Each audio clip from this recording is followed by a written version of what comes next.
Hello, what's up mga sangkay? Pag-usapan po natin ngayon, itong balita na hindi po maganda ang timpla. No, tungkol kay PBBM, nung pumunta po siya sa Indonesia kahapon. Mayroon po kasing naging headline tungkol sa paglapag ng eroplano ni Bongbong Marcos, ng ating presidente, doon po sa Indonesia. At hindi po nagustuhan ito ng marami. At ako, mga sangkay, mismo ako, medyo napailing na lamang nung nakita ko yung caption. So pag-uusapan po natin ito dahil marami po ang medyo kinabahan sa caption. Kahit nga ako, nung una kong tingin, anong nangyari? Bakit ganito yung caption ng balita, yung headline? Anyway, bago po tayo magtuloy-tuloy, gawin po muna natin ang pinakamahalagang batas. Walang iba mga sangkay kundi ang i-like ang video na to para po maraming makapanood, marami pong makasilip, marami pong makapindot sa like mga sangkay sa ating video. Ang mahalaga po na ipaparating po natin ang ating mensahe sa mga kababayan po natin. Okay? Kaya i-like po ng sabay-sabay, no? So, mga sangkay, kung tapos na, eto, umpisahan na po natin. Sa walang pagtatagal, umpisahan na po natin ito. Tara!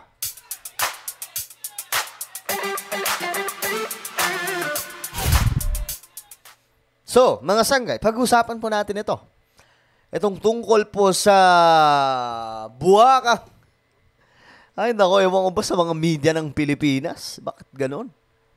Parang gusto na po talaga nila ata madali si PBBM eh. Nung una, ayaw irespeto. Ngayon, tila baga, parang gusto nilang madenggoy ang Pangulo eh. Ito po kasi yung balita, guys, na medyo kinabahan po ang marami. Ayan po.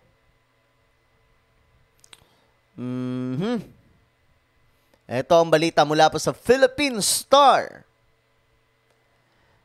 Justin, the plane, ito mga sangkay, tingnan nyo to.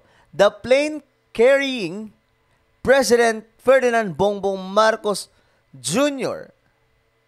Itong part na to, marami po yung kinabahan mga sangkay. Kasi nga po, ayan, the plane carrying President Ferdinand Marcos Jr. Ang akala po tuloy ng marami na mayroon pong nangyari sa eroplano ni PBBM. Pwede naman kasing sabihin na andun na ang Pangulo sa Indonesia. Kumbaga, maayos na nakarating. Kaya nga lang ito, umpisa pa lang parang, Philippine Star, pagkakamali lamang ba ito? Hindi nyo lang napansin o talagang sinadya nyo dahil mayroon kayong hindi magandang naiisip sa ating Pangulo. Kasi the plane carrying President Ferdinand Bongbong Marcos Jr. has landed here in Indonesia. The plane landed at 12:35 p.m. according to the Presidential Security Group. The President is here in Jakarta for 3 days state visit. Ayan. So ito po yung komento mga sangkay ng ilan. Hoy, akala ko nakipamparahas na. Ano daw? Kinabahan ako. Sabi naman itong EJ.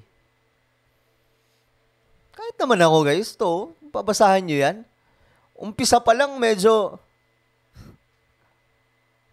ewan ko lang, sa Philippine Star. Kaya nga ang tanong ko dito sinasadya ba to o hindi naman? Nagkamali lang sa pagtatype o paggawa ng caption. Ito pa, basahin po natin. Hinahanap ko yung word na crash. Muntik na. Tandaan nyo, ito po yung pangalan nyo. Nagwi-wish siya po ng hindi maganda sa ating Pangulo. Yan hinahanap ko yung word. Ganun po yung dating Tila baga nagwi-wish po. No? Kayo talagang mga dilawan, kaya hindi kayo binibless Kaya mismo ang langit ayaw sa inyo Dahil sa mga kepapangit ng ugali nyo. Ito pa, hanip yung umpisa ng caption. O, di ba? Maging sila nagulat. Ito po yung umpisa, oh. The plane carrying President Ferdinand Bongbong Marcos Jr. Akala tuloy ng marami, may naganap na hindi maganda sa ating presidente. Kahit nga ako eh. Nung una kong kita ito medyo pumitik muna ng konti. Saka na-realize na, okay. Kala ko masama ang wala talaga sa ayos. No? So ito pa. Ito. Sa lahat ng nagdadasal ng masama sa Pangulo, bumalik sana sa inyo yan. Uy, wag naman yung buong pamilya. Malay nyo, bumaliktad kay Lenny, tumama. Ay, nako. Well, hindi rin po natin masisisi itong mga pro-government na naiinis. Kasi itong mga dilawan din po kasi yung pauso sa mga kalokohan eh.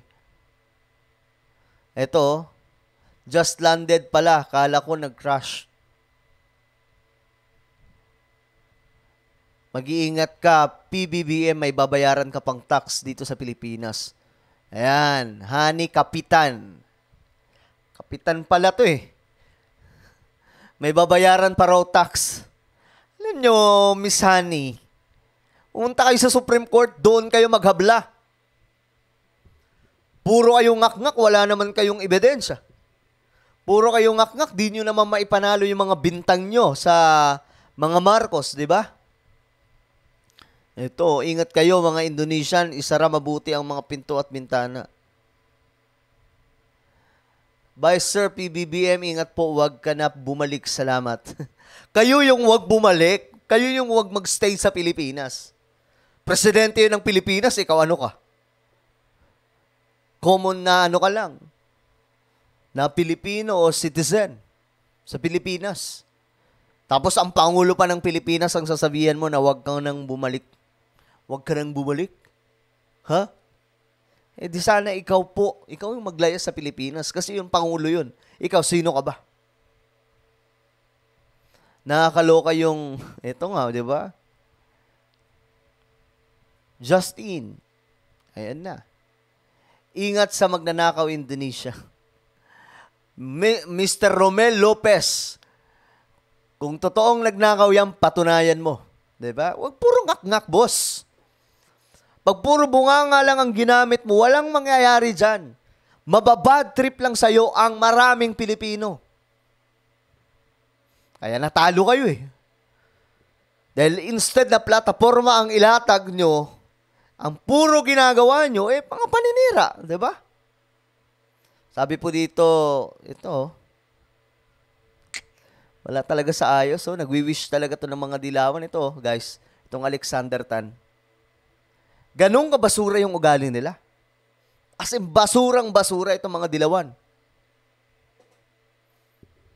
Nakikita mo naman yun sa attitude eh. Sa karakter ng isang tao eh. Diba? Kung matino siya o hindi. Tingnan nyo, itong mga ginagawa ng dilawan. Tama ba na mag-wish kayo ng masama sa presidente? O kahit sabihin na natin sa kapwa.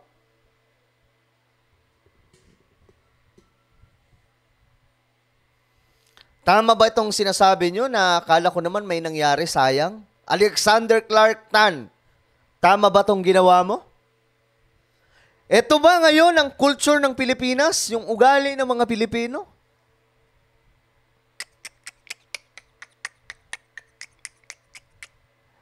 My goodness, anong nangyayari sa mga dilawan?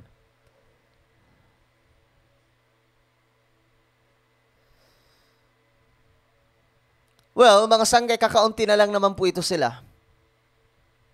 Kakaunti na lang ang natitira sa Pilipinas sa mga dilawan. Darating pa po ang susunod na eleksyon na magkakaroon po ulit sila ng hinagpis. Kayong Philippine Star, ayusin nyo itong itong title nyo, o kaya inyong itong caption nyo. Actually, hinintay ko pa itong mga sanggay na baguhin eh.